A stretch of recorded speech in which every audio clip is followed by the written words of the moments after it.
Hello，欢迎来到自稿的收藏，我是橘子。今天我们要来分享的是 MH 所推出的《火影忍者给卢兹系列 DX 版日向雏田》。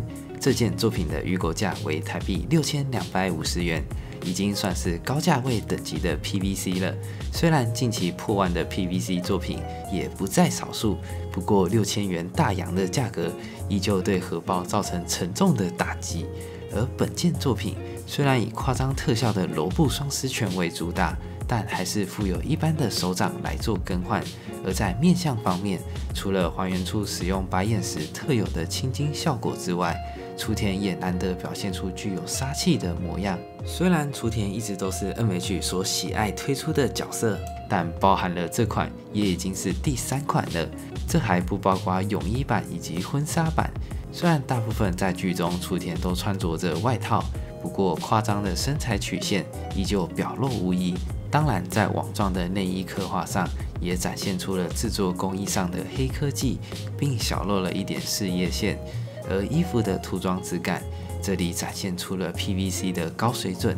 另外就是在地台设计上，是采用黄色的砂岩场景，并配合着一些烟雾的特效。接下来我们来组装上特效剑以及经典的罗布双狮拳。老实说，在地台以及特效的安装上并不太顺利，因为卡榫的设计存在着些许的公差。不知道有购入这款的朋友是否有跟我遇到相同的情况？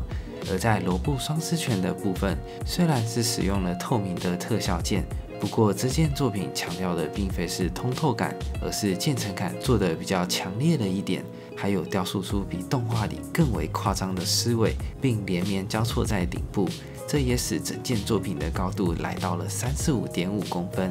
综合来说，这款雏田在地台的场景与特效的助攻之下，作品的张力不输时下最流行的雕像作品，像是前阵子我们才分享过的铁风筝雏田。我想在2款价格带的差距上，不知道大家会选择哪一款呢？那今天的分享就到这里，希望大家会喜欢今天的影片。最后也别忘了订阅加开启小铃铛哟。那我们下次见。